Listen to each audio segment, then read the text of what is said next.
और सूर्य के समान तेजस्वी आपके प्रधानाचार्य और इस विद्यालय के संचालक श्रीमान सुभाष जी, और मैं इससे भी ज्यादा धन्यवाद देना चाहूंगा उनके पिताजी को कि जिन्होंने ऐसे लाल को जन्म दिया है जो सरदारपुरा की धरा पर विद्यार्थियों के सर्वांगीण विकास के लिए शिक्षा का अलग जगह रहे हैं। एक बार जोरदार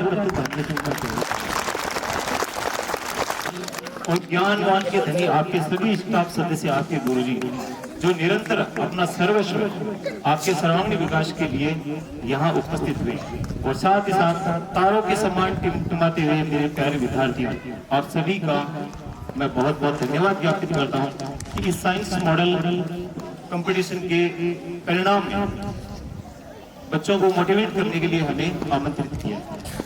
एक बात कहना चाहूंगा कि इस विद्यालय में जब से यहाँ स्थापना हुई है तब से लेकर के आज दिनांक तक ये विद्यालय लगातार नवोचार करता रहा है। इसका एक ही ध्येय है कि विद्यालय में जो भी विद्यार्थी नव प्रवेशित रूप या पहले से जो पढ़ रहा है उसका किस प्रकार से हम डेवलप करें, ऐसे कैसे नवोचार करेंगे जिसके कारण इन बच्चों में सृजनात्मकता आए, इन बच्चों का आत्मविश्वास बढ़े, इन बच्चों के सुनहरे भविष्य को लेकर पूरा स्टाफ सदस्य चिंतित रहता है और उनके हर क्षेत्र में आगे बढ़े, इसके लिए वो प्रयास रहता है। तो मैं सभी स्टाफ सदस्यों को भी बहुत बहुत धन्यवाद व्यक्त करता हूँ कि आपकी मेहनत को, आपकी डेडिकेशन को मैं सैल्यूट करता हूँ। एक बार जोरदार स्टाफ साथियों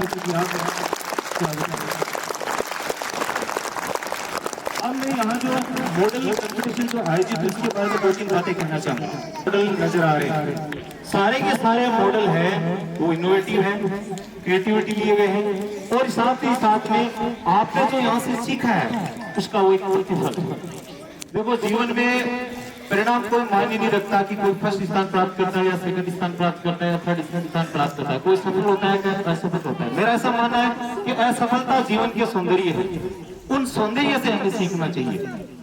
हम उन सौंदर्य से सीखते हुए आगे बढ़ेंगे तभी हम कहना चाहेंगे। मुझे कुछ पंक्तियां याद आ रही हैं और वो पंक्तियां मैं कहना चाहूंगा कि जो असफल रहे हैं उनके लिए भी कहना चाहूंगा और जो जीते हैं उनके लिए भी कहना चाहूंगा। चाहे परिणाम जो कुछ भी हो, इस परिणाम से, इस मॉडल कॉम्पिटिशन से हमें सीख करके जाना है। तो कहना चाहूंगा मुट्ठी में कुछ सपने लेकर, मुट्ठी में कुछ सपने लेकर भरकर जेबों में आशाएं, मन में है अरमान यही कुछ कर जाए, कुछ कर जाए। सूरज सा तेज नहीं मुझ में, कह दो उनसे जो आपकी हंसी उड़ाते हैं, मजाक उड़ाते हैं कि आप कुछ नहीं कर पाओगे, कह दो उनसे आंखों में आंखें डालकर कि सूरज सा तेज नहीं मुझ में, दीपक सा जलता देखोगे, अपनी हद रोशन करने में तुम मुझको कब तक रोकोगे, तुम मुझको कब तक रोकोगे। उस माटी का वृक्ष नहीं, बहुत सारे ऐसे विद्यार्थी विपरीत हालातों में लेकर के यहाँ पढ़ाई करने के लिए आ रहे हैं, तो उनसे मैं उस माटी का वृक्ष नहीं जिसको नदियों ने सींचा है, मैं उस माटी का वृक्ष नहीं जिसको नदियों ने सींचा है, मृत्यु से जीवन पलकर मैंने नदियों से पानी सींचा है। मैं पत्थर पर लिखी इबारत हूँ, शीशे से कब तक तोड़ोगे, झुकने वाला मैं नाम नहीं, तुम मुझको कब तक रोकोगे, तुम मुझको कब तक रोकोगे। झुककर सीधा खड़ा हुआ, झुककर सीधा खड़ा हुआ, अब झुकने का शौक नहीं, अपने ही हाथों रचा स्वयं, तुमसे मिटने का खौफ नहीं। तुम हालातों की भट्टी में जब जब भी मुझको झोंकोगे, तब तब कर सोना बनूंगा मैं, तुम मुझको कब तक रोकोगे, तुम मुझको कब तक रोकोगे। सोनलाल की मुझको पंक्तियां भी याद आ रही है जो मैं बार बार जो असफलता या हताशा के मोड़ पर खड़े विद्यार्थियों से कहना चाहूंगा कि कई बार हम इतना अच्छा प्रयास करते हैं उसके बावजूद हमें आशातीत सफलता नहीं मिल पाती, इसे घबराने की कभी आवश्यकता नहीं। मेरी बेटियां पढ़ती है, मैं मेरी बेटी को अक्सर ये कहता हूँ कि चाहे कुछ भी हो, परीक्षा परिणाम जो भी आए, आपको हर कंपटीशन में भाग लेना है। मायने नहीं रखता कि कौन सा स्थान है, उसमें भाग लेना वो मायने रखता है। असफलता एक चुनौती से स्वीकार करो, क्या कमी रह गई देखो सुधार करो, जब तक न सफल हो नींद चैन को त्यागो तुम, क्योंकि कुछ किए बिना ही जैसे कार नहीं होती, कोशिश करने वालों को कभी।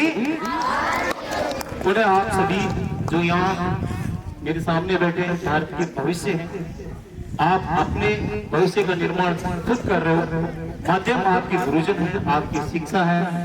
फिर मैं कहना चाहूंगा कि चाहे कुछ भी हो जाए जीवन के किसी भी मोड़ पर, कभी भी अपनी शिक्षा रुचि रखो, रुकने ना देना। चाहे कुछ भी हो जाए, आप हमेशा आगे बढ़ते रहना, तभी आप अपने सपनों को पूरा करना पाओगे। एक थोड़ी सी और बात कहना चाहूंगा कि जो कक्षा 10वीं या 12वीं में बढ़ती थी आगे जा रहे हैं, ये एक जीवन का एक ऐसा मोड़ होता है जिसमें उनको आजादी चाहिए, फ्रीडम चाहिए, और आजकल मोबाइल का जमाना है और ये मोबाइल आपके जीवन में न जाने कितने प्रकार के सकारात्मक और नकारात्मक परिवर्तन लेकर के आता है। तो कुछ भी कार्य करने से पहले एक बार अपने माता पिता दादा दादा की आंखों में जरूर सोचना कि आप जो काम कर रहे हो उससे वो दादा दादी या माता पिता की जो आंखें हैं वो कहीं शर्म से नीचे ना झुकना चाहिए। अगर आपका इसका उत्तर होता है कि हाँ, तो उस कदमों को रोक देना। अगर आपका उत्तर होता है कि ना, कि हम ऐसा काम नहीं करें जिसमें उनके सपने कम पड़े, उनके सपने पूरे नहीं हो, तो आप जरूर आगे बढ़ना। उन्हें आपको आपके अग्रिम भविष्य की ढेर सारी शुभकामनाएं। आपने मुझे बुलाया, यहाँ जो कीमती समय आप बच्चों ने अपना निकाल करके हमें दिया है, इसके लिए मैं दिल की गहराई से आप सभी का आभार व्यक्त करता हूँ। पुनः आप सभी का